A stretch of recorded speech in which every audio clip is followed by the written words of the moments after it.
this is an iHeart podcast. Guaranteed human. Hey, quick question for the parents listening right now. When's the last time your kid asked for something and you actually felt good saying yes? Because lately, a lot of families have been hearing the same thing. Can I have Lingo Kids, please? And here's the thing. Lingo Kids is the #1 entertainment platform for young kids with more than 4,000 interactive games, songs, and shows. Astronauts, wild animals, superheroes, dinosaurs. It's literally everything kids love all in one place. So when they ask for it, you can actually feel good saying yes. Download Lingo Kids for free and start exploring today, or unlock even more amazing content with Lingo Kids Plus. And if you go with the yearly plan, you can save up to 60%. Just search Lingo Kids in the App Store or Google Play. Lingo Kids, everything kids love. Stuff at Sea is a 5-night, adults-only sailing trip that brings the Stuff podcast universe to life on board. This voyage is a culture-soaked escape where pink sand paradise meets curious minds. Sailing round trip from New York City to Bermuda on October 2nd to 7th, 2026, this voyage drops you straight into the iHeart podcast Stuff universe. On top of the adults-only experience you already love, you'll get live podcast episode recordings, behind-the-scenes sessions, themed activations, and more unmissable onboard moments. Learn more at virginvoyages.com/stuff. Welcome to Stuff You Should Know from HowStuffWorks.com.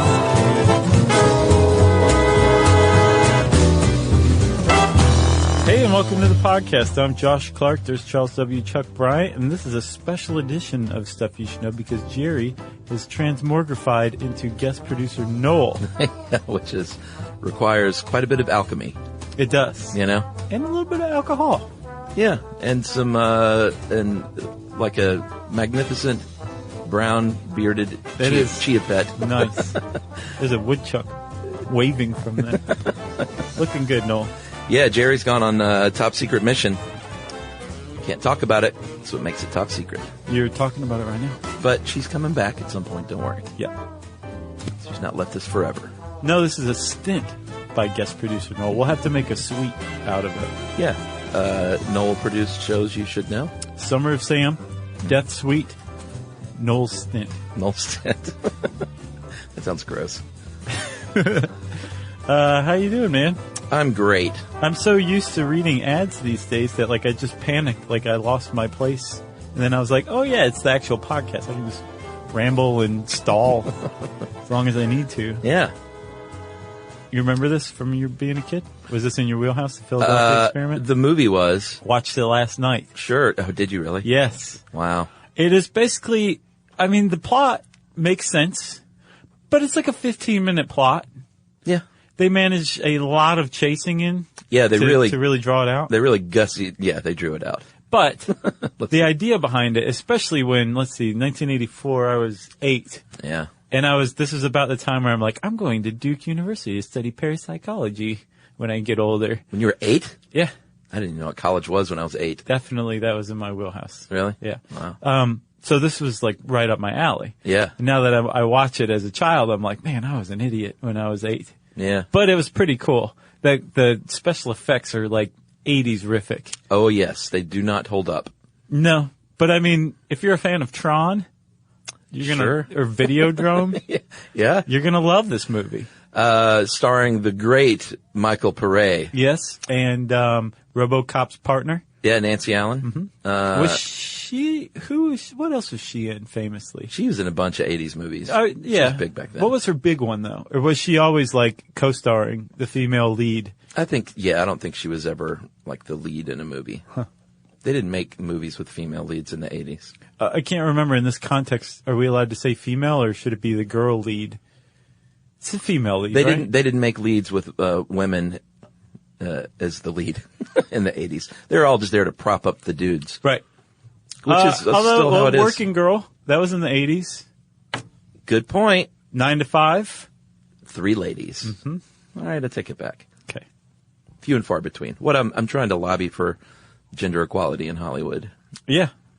And, well, you should. And you're like, no, look at 9 to 5. No, I'm just saying there were some. Yeah, you're right. But yeah, I agree with you. I don't mean to argue. You're right. They were few and far between. That's what you call a trap. What about Barbarella?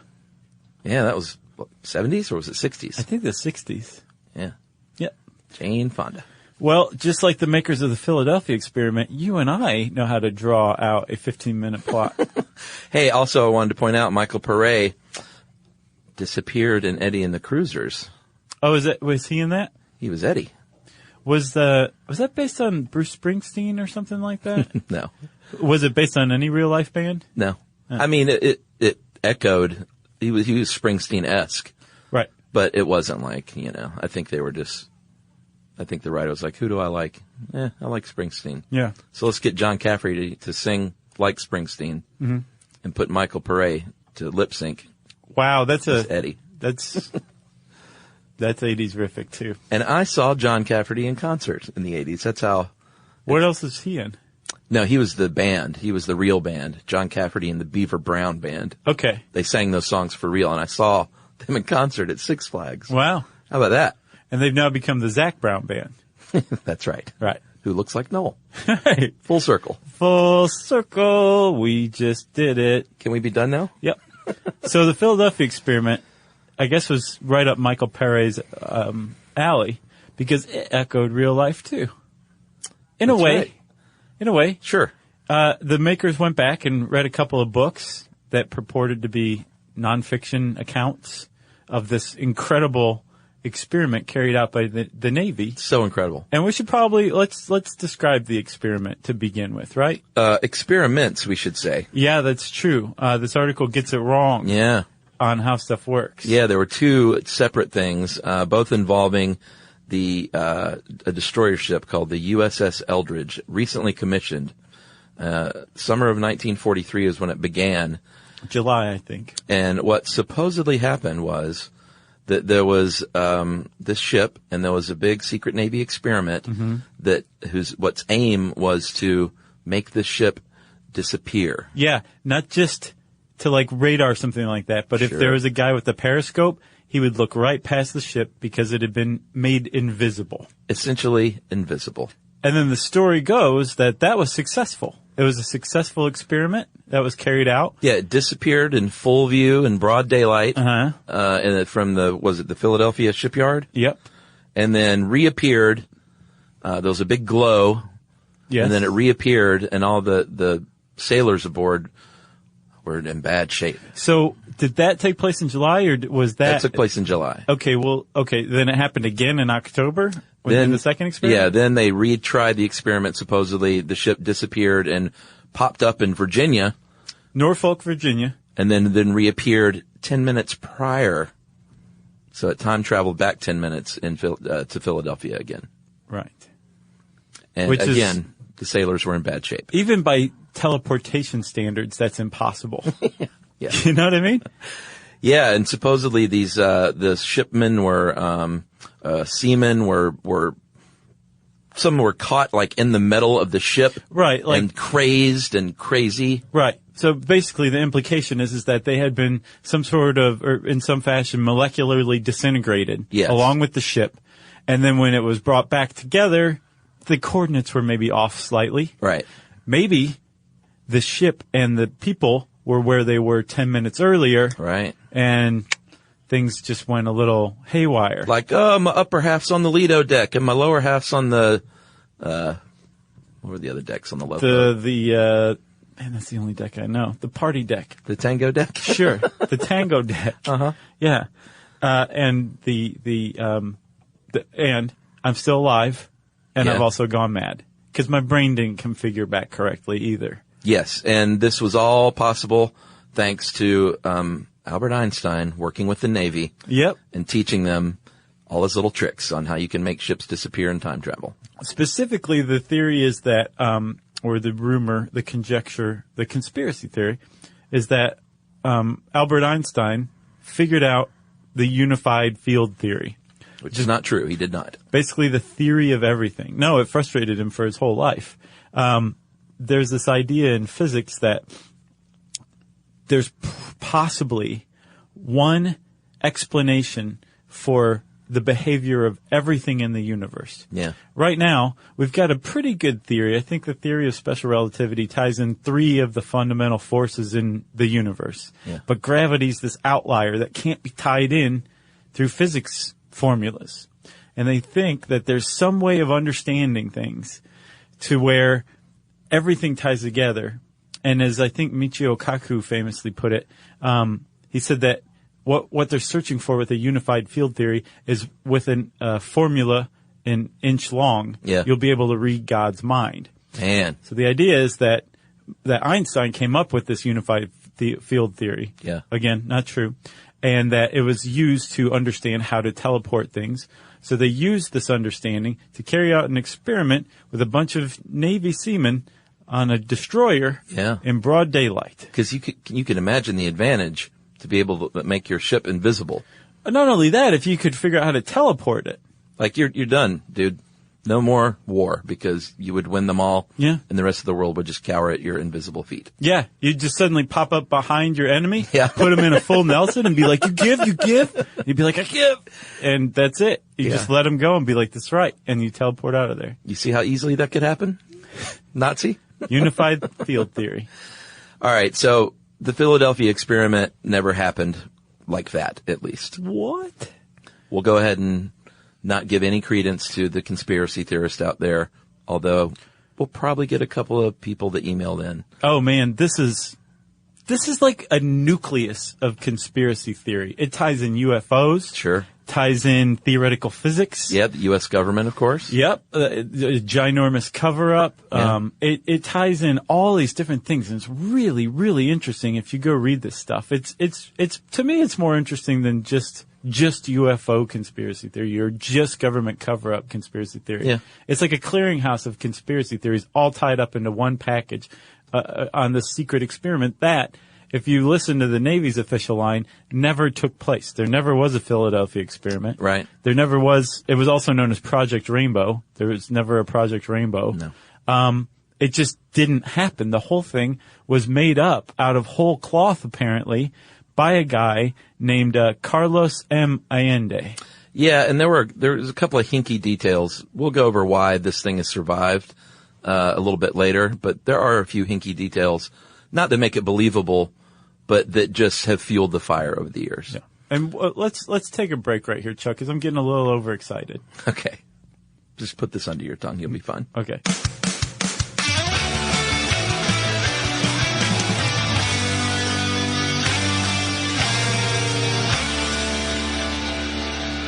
Mom, can I have Lingo Kids? Dad, Lingo Kids, please! When did we become the Lingo Kids house? No idea. Last week it was dinosaurs. This week it's... Lingo Kids! Why Lingo Kids? Because it's the best thing ever. We can play games with astronauts, wild animals, and superheroes. With more than 4,000 interactive games, songs, and shows, Lingo Kids is the #1 entertainment platform for young kids. So, no dinosaurs? And dinosaurs! Lingo Kids! Everything kids love. Download it for free.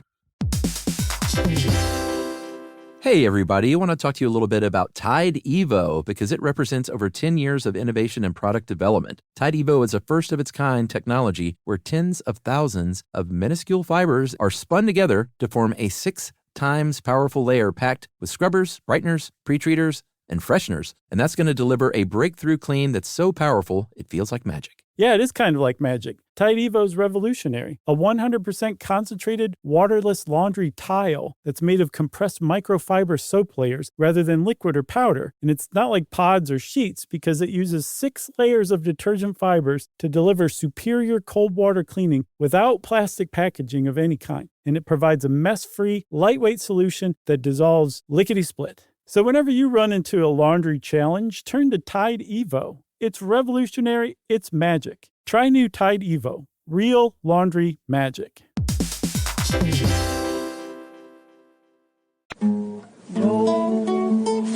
should know. Stuff you should know. All right. Wake up, buddy. Huh? What? We're back. Oh, okay. How much time has passed in your mind? Millions of years. No, it's only been about 3 hours. Oh, okay. Do you feel rested? I do feel very refreshed. Good. Well, we can continue. So you teased a man named, he had some different names. Carl M. Allen, or under his pseudonym, Carlos Miguel Allende. Yeah. He's like, hey, let me throw a DE on the end. I'll sound mysterious. Yeah, an OS and a DE. So in 1956, I was going to get in the Wayback Machine, but I don't think we should even bother for this. No, this actually proves there is no Wayback Machine. That's right. So in 1956, in real time, Allende sent a letter, and he would go on to send about 50 more letters to an author named Morris Jessup, who wrote a book a year earlier called The Case for the UFO. Yes, which you can find on the podcast page for this episode. Yeah, and he was an author. He's like a legit dude that wrote a bunch of books. I mean, I don't know if he's legit. I don't mean legit as in like he proved any science behind UFOs. Right. But he authored books for real. Yes, he wasn't printing he wasn't just publishing manifestos online. And he was a conspiratorially minded investigator. Yeah. But if you read like his writing, it was just nothing but conjecture. Sure. Nothing. There was nothing in it but conjecture presented as fact. Yeah. And he even says like these are there are 3 basic proven facts about this, and then here's some more facts, and it's like, no, these aren't facts at all. But it's really fascinating stuff. Maybe he doesn't know what facts are. Maybe so.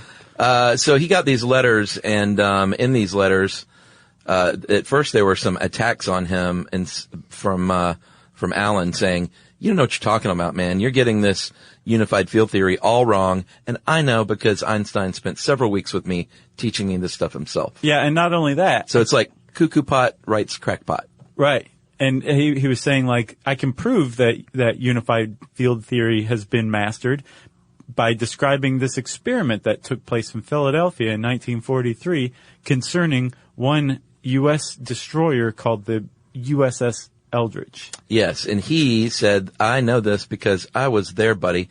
I was on a ship in that harbor, and there were other ships in the harbor. That seems to be the only part that's true. Yeah, I mean, this is a place where ships were being outfitted like throughout the summer and fall. Yeah. It was the war. That's right. So he claimed that he was on one of these ships. He said, I witnessed this in person. I saw this green glow. I saw this thing disappear. Not only that, he could see the field that was created by this experiment. Yeah, the green glow. And he stuck his arm into it. He was that close. Stuff of movies, right? Stuff of 1980s B movies. Yeah. So he sends these letters, and he sends like 50 of them. Yeah. And Jessup said, you know what? Let me investigate this a little bit because I'm a crackpot too. I get where you're coming from. Yeah. So let me just check into this. This is right up my alley. Yeah. Thank you for these. Let me look into this a little bit. And he basically gave up because the dude could produce, he asked him for some evidence. Or names. Anything. Dates. And he had nothing. He didn't. He just said, here's the story and it's fact. And he goes, Carlos Allende, who by then I think had dropped the pseudonym, right, to Carl Allen. Who knows? He might have called himself Big Bird at that point. So he was a very disturbed man. Yeah, I'm joking, but yeah, he had mental problems. He did. But if you research him, and you research even skeptics of the Philadelphia experiment, like the stuff he was coming up with was really interesting stuff. Yeah, he was a good writer. But he was a huge confabulator as well. Sure. So he's saying all this as fact, and he's saying, I don't know what the dates were, I don't know the people's names or anything like that, but perhaps if I were put under narco-hypnosis, I would remember all this stuff. So you got any drugs? Yeah. And about this time, Jessup said, I'm done with this, right? He had actually moved on because apparently the government had directly addressed UFO rumors. And no, Jessup didn't do that. I'm sorry. Another guy did. Oh, okay. Who was interested in researching Allende. But I'm sure Jessup was like, I got to get back to my serious work investigating UFOs. He did. Yeah. But then something truly bizarre happened. And this did happen. He got a knock on his door, and 2 researchers from the Office of Naval Research, who would have been carrying out experiments like this, said, theory, sure. Hey, have you ever heard of a guy named Carlos Allende? And you probably could have picked MK Jessup off the floor. I would imagine so. Because, I mean... Yeah, he was like, it's all true, Yeah, man. exactly. And he said, come in, please, have some tea, have some opiates. It was 1957 at this point, and they said, you know what, we got a package a year ago, and it had a copy of your book, my friend, on the UFOs, and it was... The Case for UFOs. Yeah, it was annotated very heavily. By 3 people. Well, by 3 sets of ink and 3 types of handwriting, right, which were all clearly from Carl Allen. Well, they were to M.K. Jessup, who corresponded with Carl Allen for, well, over 50 letters, right? Yeah, he said, I'm not fooled. This guy, Jemmy, J-E-M-I. Who may have been an alien. It's Carl Allen, and Mr. A and Mr. B are both Carl Allen. Right. They're all Carl Allen. But, regardless of whether they were all one dude, the annotations had fascinated these 2 Navy researchers enough that they, supposedly, as far as the Office of Naval Research officially says, they took it upon themselves and paid out of their own pockets, and I guess took vacation time to go find M.K. Jessup. Yeah, I saw a bunch of conflicting reports on that, whether or not, and this is what conspiracy theorists will point to, that either it was official business or they did it on their own. Right. Either way, they say that means something. And I've heard it explained away as it was just something on their list that they eventually had to get to. That seems like a terrible explanation. I think this adds like a real wrinkle to the story, whether purposefully or it's just something that can't be very easily explained away. Maybe it is. It was just these guys were really interested in this. Maybe they were into UFO stuff or whatever. Maybe. It doesn't matter. The fact that those 2 guys showed up gives this thing legs for miles. Sure. You know? And Yeah. it's just awesome that happened because that has kept this thing alive in part. Yeah, and the box came to them marked Happy Easter, which I always thought was kind of funny. And it had weird punctuation and capitalizations, right, all the marks of a madman. Right. But again, like the stuff he was saying was, it was curiosity arousing in these guys. And they actually took, and again, supposedly paid for out of their own pocket, the annotated version of the Case for UFOs and published it with the annotations. They had a contractor, a military contractor called Vero Technologies, I think, and had them publish it, which is weird, especially if they were doing it out of their own pocket. But it was then only again, 127 copies. I imagine it didn't cost that much. I saw 25 even, and they were like spiral bound, so it wasn't anything fancy. I read a lot of this, and it's you know, it's like it's really out there. Yeah, you know, sure. But I imagine if you're a UFO enthusiast, it might interest you. I mean, if you read Morris Jessup's stuff, it's out there too. Well, imagine reading that with the annotation from this other dude. Yeah, I was going to say, I get the impression that Carlos Allende's stuff is even more out there. Yeah, you can get it online. It's on, there's PDFs of it if you want to. Oh, of the Vero one? Yeah, oh, yeah. But supposedly there's a lot of forged copies as well. Oh, really? In circulation, yeah. Yeah, I don't know. This seemed real. Huh. Why would someone take the time to forge a copy of the Crackpot Manifesto? That's the question we should all be asking ourselves. So, Jessup's story, ends just a couple of years later. He was, down on his luck and he got injured really badly in a car accident, had a bad breakup with his wife, and he killed himself. He put a hose from his, car exhaust into his window. Mm-hmm. And, this is one of the other reasons that conspiracy theory, anytime there's a suicide, and there's the government involved, it's pretty easy to say, he didn't kill himself. The government killed him. Right. It's made all the more suspicious, though, because supposedly that was the day that he was to meet a friend who he had told, I've made a breakthrough in the Philadelphia experiment case. Yeah. And then all of a sudden he turns up dead of a suicide. Yeah. So, I mean, that and the ONR guy showing up at his door definitely has kept this thing alive. It has. Supposedly his friends came out and said, no, he was deeply depressed and he had talked of suicide in the months before he committed suicide. Yeah. But then I'm sure conspiracy theorists will say, they paid them off, man. Right. Yeah. Those people said, you can let my family go now, Navy. Exactly. I did what you said. And the Eldridge had a pretty, it didn't go on to like great things. It was sold to Greece or transferred to Greece, renamed the HS Leon. used in exercises and then sold for scrap metal in the 1990s. Yep.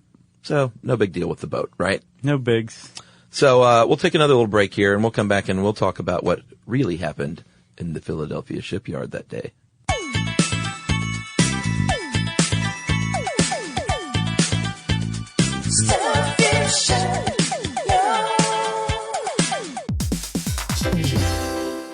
Hey, quick question for the parents listening right now. When's the last time your kid asked for something and you actually felt good saying yes? Because lately, a lot of families have been hearing the same thing. Can I have Lingo Kids, please? And here's the thing. Lingo Kids is the #1 entertainment platform for young kids with more than 4,000 interactive games, songs, and shows. Astronauts, wild animals, superheroes, dinosaurs. It's literally everything kids love all in one place. So when they ask for it, you can actually feel good saying yes. Download Lingo Kids for free and start exploring today, or unlock even more amazing content with Lingo Kids Plus. And if you go with the yearly plan, you can save up to 60%. Just search Lingo Kids in the App Store or Google Play. Lingo Kids, everything kids love.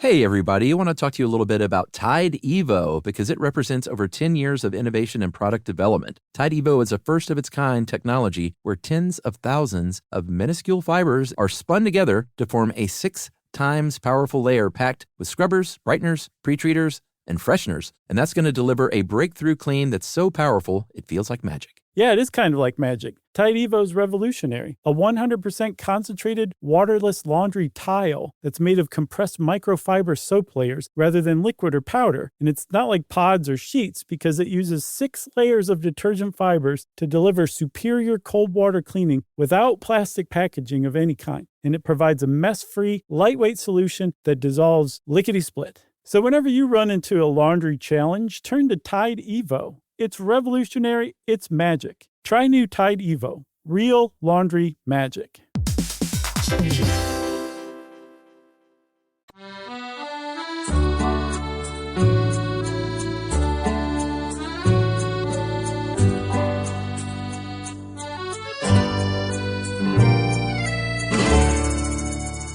All right, what really happened, Josh? Nothing.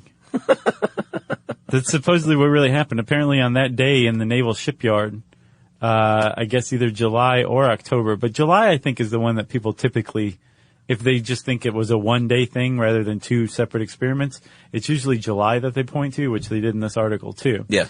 On that particular day, the USS Eldridge wasn't even in Philadelphia. Yeah, this is the part I don't understand. It was in Brooklyn. Yeah. So here's the thing.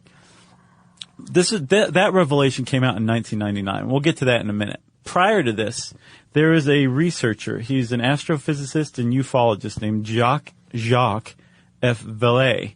And he was actually the inspiration for the ufologist Frenchman character in Close Encounters of the Third Kind. Yeah. And he was also like a venture capitalist. He's a pretty sharp dude. He just had some unusual interests, right? Yes. But one of the things that he dedicated himself to was disproving the Philadelphia experiment, proving that it was a hoax. He was a skeptic, right? Yes. In some manner, he was a skeptic. Yeah. So he wrote a paper, and in the paper he invited people to reach out to him if they had further information about the Philadelphia experiment. And as a result, allegedly, he was contacted in 1994 by a guy named Edward Dudgeon, or Dudgeon. Let's say Dudgeon. It's a little more pleasant than Dudgeon. I bet his friend called him the Dungeon. Yeah, I'll bet. You know? Yeah. That's what I would have called him. Yeah. So, yeah, he responded. The paper was called Anatomy of a Hoax, the Philadelphia Experiment 50 years later in the Journal of Scientific Exploration. And Dudgeon got in touch and said, you know what? I was in the Navy from 42 to 45. I was on that boat, and I can explain what happened. Yeah.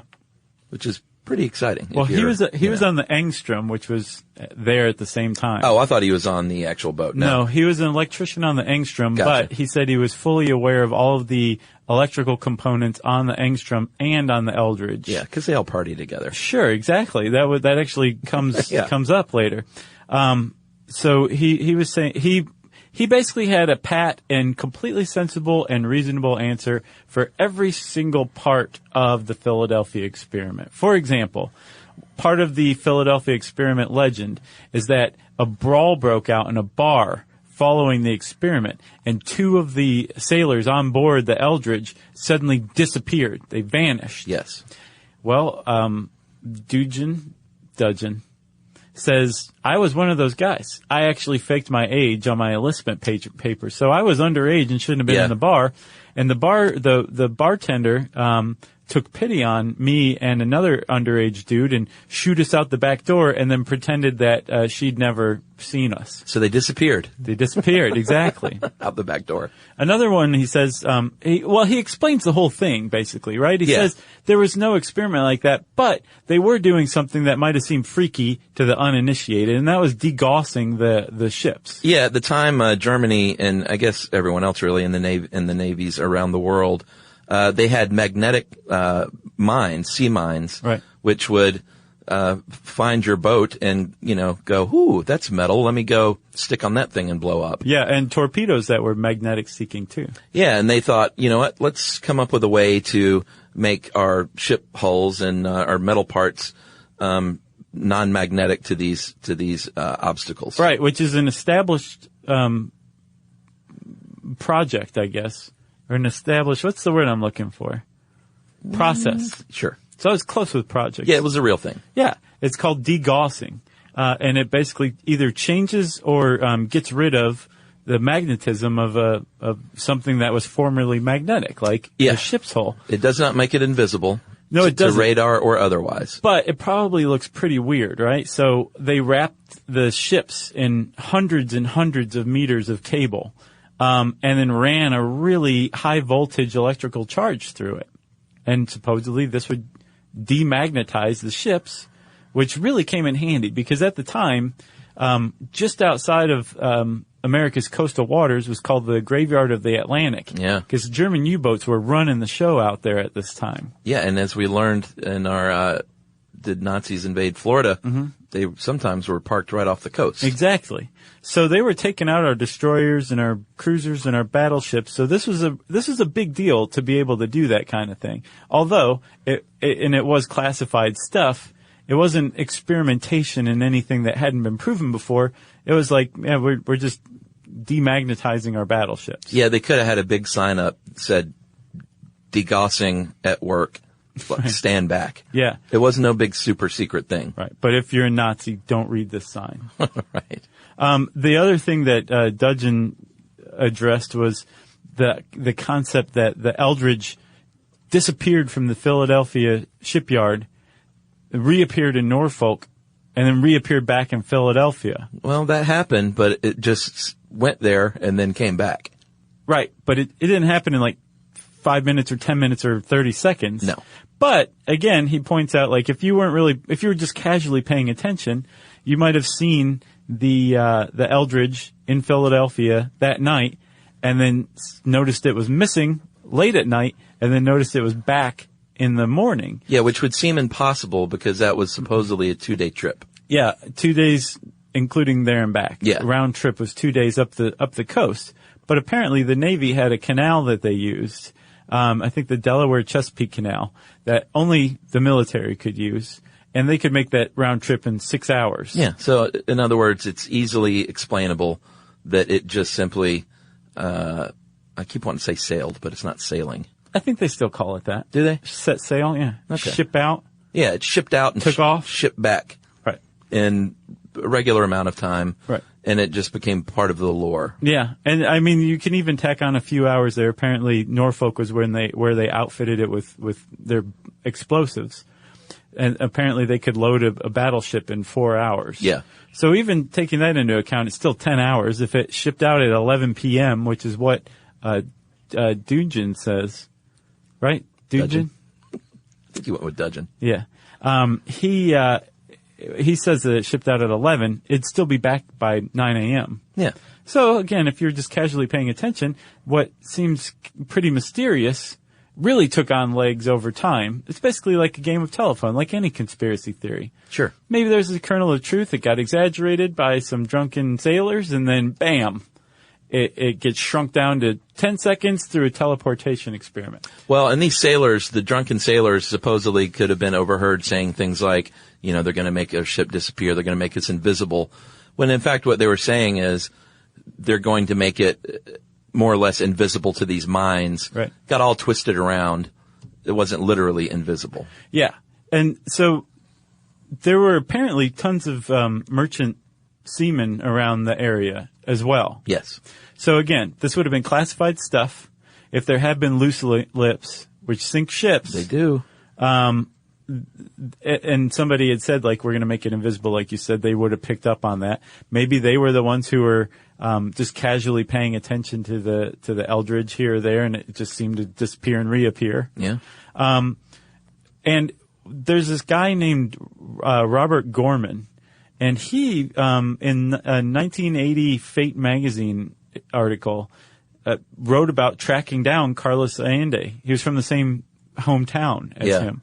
And it turned out that he already knew the guy's father. He just didn't realize that he was Carlos Allende's father, or Carl Allen's father. Your old man Allen's son? Yeah, pretty much. Yeah. And he managed to interview the family and get a pretty good picture of the guy. But one of the things that he found was Carl Allen's merchant seaman papers. Yeah. So it's entirely possible he was there around the time, or if he wasn't there at the time, he may have known somebody who was there at the time. I could totally see him have been there, and that's probably how he got the idea to cook it up. Right. Okay. I believe all that. Yeah. And again, all of this lands squarely on the desk of Carl Allen because no one talked about the Philadelphia experiment. It was never, those words were never put together until his first letter to Morris Jessup, right? So it appears to have been totally fabricated by him. Yeah, and after the movie came out, people started coming out of the woodwork. This guy. Including a dude named Alfred Bialek. Have you been to his website? Oh yeah, he's something else. He made a video called The Philadelphia Experiment Part 1, Crossroads of History. And he claims that he was a physicist on board the Eldridge, and he was a part of the team. And not only that, he says he time traveled in 1943 all the way to 1983 during the experiment to tell his story. This sounds extremely close to the plot of the Philadelphia Experiment movie. Yeah, and sure. Except it was a little different. In the movie, he travels from 1943 to 1984. Ooh. We shouldn't mock this guy. It's a fascinating website. Yeah. But he puts himself squarely at the center of the Philadelphia experiment, and he also says that he was part of the Montauk Project. Yeah, which they're sort of tied together somehow. Yeah, we should do one on that at some point. Somehow debunking things. This guy wrote a book where he just basically made this stuff up out of whole cloth. Yeah. He says that the book, whether you take it as science fact or science fiction, you're in for a really great story. Even though it's basically loaded with soft facts. This is the author in the preface, right? Yeah. But basically it's this extension that like the Philadelphia experiment was wildly successful, and from that we learned all sorts of things like getting in touch with extraterrestrials, being able to teleport everywhere, just doing all sorts of really interesting things. Basically anything you can possibly think of that a conspiracy theorist would enjoy is crammed into this book, and it's given a bit of gravitas by associating it with the Philadelphia experiment. You know? Yeah. In some quarters, man. In some quarters. That definitely gives some gravitas. This green glow has been explained away by most people as maybe an electrical storm or St. Elmo's fire. And it was just, maybe just another part of this story that people took and ran with it. Or maybe it was nothing at all. Yes. It also could have been the Office of Naval Research put out a fact sheet on what they understand about the Philadelphia experiment.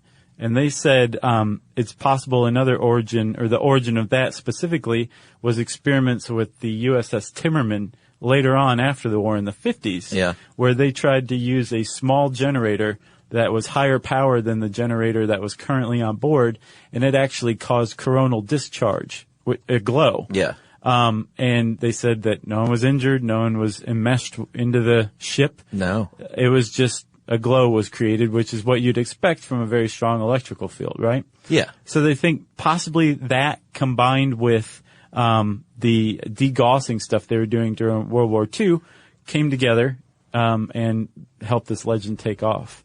But what they say also, though, and what was supported by this reunion of USS Eldridge sailors in 1999, is that even the guy who debunked and discredited everything that Carlos Allende said, Dudgeon, he was full of it too, apparently. Yeah. Because the USS Eldridge wasn't in Philadelphia then. It was in Brooklyn. Yeah, they got together in Atlantic City, and I read an article on this meeting, and they had a good laugh and said that one of them even has something about it on his license plate, just so people like ask him about it. And a few of them said they would pull people's legs and say like, oh no, I disappeared and my hand was caught in the ship. And then they would say, no, none of that happened. Yeah. But, they said that it was in Brooklyn, and the ship's log, confirms that. So, apparently it wasn't even in that shipyard that day at all. Right. So that's the only part where I'm like, well, wait a minute. How could they completely invent that it was even in the shipyard? Why wouldn't they just use a ship that was there? Because this guy... They would give it a little more credence if there was at least a ship there. But that's what I'm saying. Like, Carl Allen, he said all this. He was the one who just came up with it from the beginning. Yeah, but I don't know. It just seems a little weird that he didn't care at all about making it believable by picking a boat that was actually there. Well, that's what I'm saying. He may have been there at the time. He may have known that the Eldridge was there and just fudged the date because he couldn't remember, because this is like 12 years later, 12 or 13 years after the fact. So you know what I mean? Bad memory. Right. So maybe he just got the date wrong and the thing really did happen, and then the ONR would be like, oh, that experiment. Yeah, we teleported a battleship. You just got the date wrong. So we've mentioned quite a few things here that why this thing has lived on through the years. Jacques Vallée theorizes that, anytime you have like a movie made about it, or any kind of imagery, whether it's a photo of the Loch Ness Monster to a photo of the Montauk Monster, people are going to have something physical to point to and say, look, they made this movie. And that's when people started coming out of the woodwork, was after the movie, saying, oh yeah, I was there. I remember that now. Michael Pare just reminded me of this thing that happened. He also, my favorite thing on his website is that he met the person that he later realized was the actor Mark Hamill in Hawaii in 1956. But Mark Hamill would have been 5 at the time. Well, did he say he was a nice little kid? I don't think he was a kid. He said he's a full-grown adult. Interesting. What else? The fact that it's the federal government, of course, and the military, people are going to run with that stuff. Which, I mean, that's the military's fault. I remember. Well, yeah, sure. They did secret experiments, still do. Tons of them. Yeah. Back in 1993, some stuff that got declassified, and it really opened people's eyes to the fact that the government and the military experimented on uninformed and unwitting subjects, not just in its ranks, but also in the general public. Yeah. So yeah, it's totally the idea that the military would do this with its own people on board. Yeah, that's believable. Probably the most believable part of the whole thing. Agreed. And also just throw Albert Einstein in there, throw in secret scientific theories that haven't been proven, and it's just ripe for the picking when it comes to conspiracies. Yeah. And the suicide, of course, like we mentioned earlier. That definitely doesn't help. It did not help the case any. But this is one that I had a hard time finding people that still believe this. Yeah, I think a lot of people aren't aware of it even. Except for the movie. You know what else helped it get legs? There was a book in 1979, and it was called The Philadelphia Experiment, Project Invisibility, and it was reprinted in excerpts in papers around the country as fact or nonfiction in 1979. Does not help. Doesn't help things, I personally, with all conspiracy theories, I enjoy reading this stuff. I think it's fun and funny and interesting. There aren't any that I really believe in, but I do think it's funny when people get all up on their hackles and write in that you that's guys are making fun of this stuff, and it's you don't know, could be real. Well, that's the other thing, man. I'm glad you brought this up, because they're just being like, no, this is not possible. That's stupid. Stop thinking stuff like that. It's like, no, this is, at the very least, people using their imaginations and exercising it in ways that I don't typically do. Sure. And so it is nice to come kind of visit it and check it out and read it, you know? Yeah, although I claim to have seen a ghost, so what do I know? Exactly. Although, I have to say, probably the best excuse against this, there are two things that just say, just on its face, this isn't right. One, this happened 70 years ago, and if the military successfully transported a battleship, we would know about teleportation by now. Yeah, they'd be doing it all over the place. Exactly. The second thing was a quote from Robert Gorman, the guy who tracked down Carl Allen, in that 1980 Fate magazine article. He wrote, "If we are to believe Carl Allen, our naval hierarchy abandoned sanity and historical precedent by conducting an experiment of enormous importance in broad daylight using a badly needed destroyer escort vessel." Yeah. I think that kind of sums it up nicely. Agreed. But go forth and read about the Philadelphia experiment, because it is interesting stuff. Watch the movie. Meh.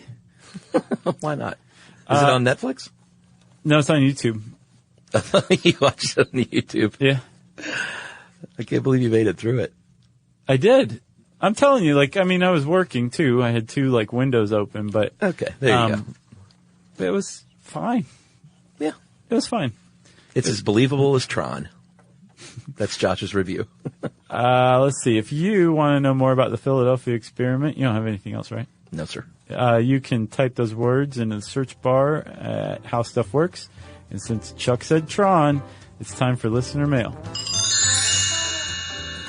I'm going to call this email from a up-and-coming podcaster and Georgia Bulldog. Nice. Hey, guys. My name is Bailey. I'm a junior mass media arts and theater student at good old UGA. Go Dogs, woof woof. My professional identity aside, I'm also a longtime listener and lover of you guys. I listened to my first episode on the bus home from 7th grade. That's so... Wow.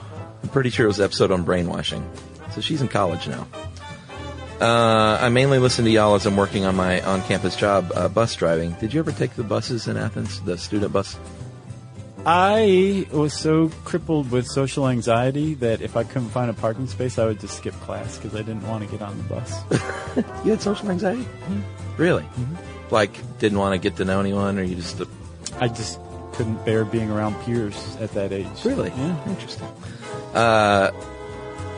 The buses were always a little scary because it was like, here's a 40-foot long bus full of students, and it's driven by a 19-year-old a student. Yeah. Yeah. Well, it's scary for me for different reasons, but I can imagine it was scary for that reason too. Yeah, I took him a few times. I mainly walked. Okay, where was I? Bus driving. So my passengers had the honor of listening to you as well. Oh, I guess she plays it out loud. That's nice. That is nice. That's the party bus right there. I guess so. The other day I was driving, I realized it's my destiny to produce and host a podcast on campus. We don't really have anything like that, so I'm excited about it. My idea is to have me and another host be constants on the show, and every week bring in a different UGA professor or Athens professional or general awesome person to talk about the one thing in their field that fascinates them the most for about 30 minutes. It would include informal conversation between the three of us about a topic highly inspired by y'all's witty banter. Nice. Anyway, because you guys are my muses, I would wanted to ask if you had any advice for a baby bulldog podcaster. As an MMA major, I feel like I have the basic knowledge and resources for the technical side, but as far as what makes a good episode, I'm feeling pretty shaky. What is your environment like? How much do you prepare for the actual script? Do you have a specific formula for every episode? I'm fascinated. And that is Bailey Johnson. You got any advice? I will give you the same advice I would give anybody starting out in podcasting, Bailey. Get good mics. Mm-hmm. It's worth the expenditure. Make it sound good. And they probably have them on campus, I'm imagining. Yeah. I mean, if you can finagle your way into a studio with good mics. Yeah, do it. Oh, yeah. Do whatever you need to do to get that done. And then release on a reliable schedule. Those are the two keys to begin with. I mean, as long as you're releasing on a reliable schedule, people will come to appreciate what you're doing. Yeah, and my advice as far as scripting goes is, we've said this a billion times on different interviews, but we don't script stuff out and we don't go over stuff with each other. We just do our own research and try and have as natural a conversation as possible. which I think has helped our show out. That's not to say that you need to do that. No. But I think being relatable and conversational helps rather than feeling like you're being read a script. Mm-hmm. I don't know a lot of people that would be as into that. So my advice would be try to make it conversational. Maybe go over it with whoever your co-host is some at first. She's a theater major, right? Yeah, you should be pretty good at this stuff already. So yeah, I'm sure she's good at ad-libbing. She probably finds comfort in the idea of a script. I don't think there's anything wrong with starting out trying that, but if it doesn't feel right or you're not getting good feedback about it, then try something else. Yeah, I guess I would say maybe try, like, instead of a script, try like an outline that you share with each other. The poor man's script. Yeah, so you've got a little roadmap ahead of you, and we kind of we've been doing this for so long, we don't need that. We don't need an outline. But we have our own roadmap that we share via our brainwaves. Yes. Roadmap to the White House. It's just not written down. 2016. So those are our points of advice. We don't have a specific formula. We just try to talk about things that we find interesting. I think that's a key too, man. Yeah, be into what your own topic is, because that'll show for sure. Yeah. Although we've also found that, like, just about everything is interesting if you dig hard enough. Everything has a story. Yeah. So if something's, like, really boring you, maybe abandon it, but you can also try digging harder. Agreed. So good luck, Bailey. Send us a link when that's up, and we'll plug it for you. And since you're doing an interview show, your goal should be with each interview to make that person cry. You know what, Bailey? I'll even be on your show if you want. Whoa. Ooh. Nice shot. Yeah, I'll do that. If you get it up and running and you need somebody, I'd be happy to sit in. That is so nice. Why not? I will too if you want. I don't know if I'll go to Athens. Yeah. Not that I don't like to, but it might just be easier to do it on the phone. Okay. We'll see. Bailey, he's laid it out there for you. Get in touch. All right, Bailey, good luck. Class of 17. That's crazy. Yep. Who started listening in 7th grade. Goodness me. If you want to get in touch with Chuck or Chuck or me, Chuck or me, you can tweet to us at SYSK Podcast. You can join us on Facebook.com/Stuff You Should Know. You can send us an email to stuffpodcast@howstuffworks.com. And as always, join us at our home on the web, stuffyoushouldknow.com.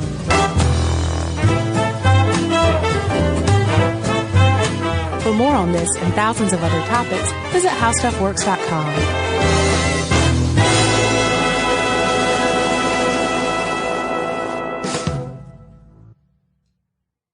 Mom, can I have Lingo Kids? Dad, Lingo Kids, please! When did we become the Lingo Kids house? No idea. Last week it was dinosaurs. This week it's... Lingo Kids! Why Lingo Kids? Because it's the best thing ever. We can play games with astronauts, wild animals, and superheroes. With more than 4,000 interactive games, songs, and shows, Lingo Kids is the #1 entertainment platform for young kids. So, no dinosaurs? And dinosaurs! Lingo Kids! Everything kids love. Download it for free. Introducing the all-new Mazda CX-5, featuring more connection. Hey Google, where's the nearest Pilates class? Safety that has your back. More discovery on the scenic routes. More passion in the details. And more control in changing weather. The all-new Mazda CX-5. More to move every side of you. See it in 5 films at MazdaUSA.com/5sides. Google is a trademark of Google LLC. Sequences shortened and simulated. This is an iHeart podcast. Guaranteed human.